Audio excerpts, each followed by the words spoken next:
Canada থেকে যুক্তরাষ্ট্রে আমদানি হওয়া বিভিন্ন পণ্যের উপর সর্বোচ্চ 50% পর্যন্ত শুল্ক আরোপের সিদ্ধান্ত নিয়েছেন মার্কিন প্রেসিডেন্ট ডোনাল্ড ট্রাম্প।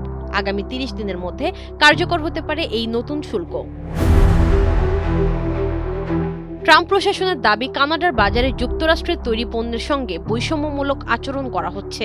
বিশেষ করে গাড়ি, মদ ও দুগ্ধজাত পণ্যের ক্ষেত্রে এই বৈষম্যের অভিযোগ তুলেছে ওয়াশিংটন।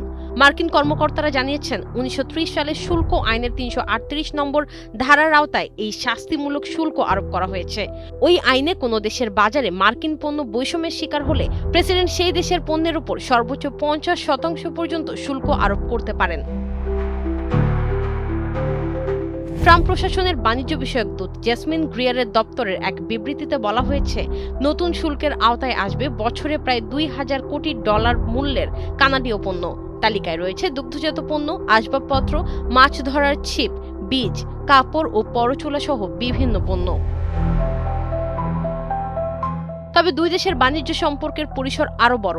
2025 সালে কানাডা থেকে প্রায় $38,200 কোটি পণ্য আমদানি করেছে যুক্তরাষ্ট্র।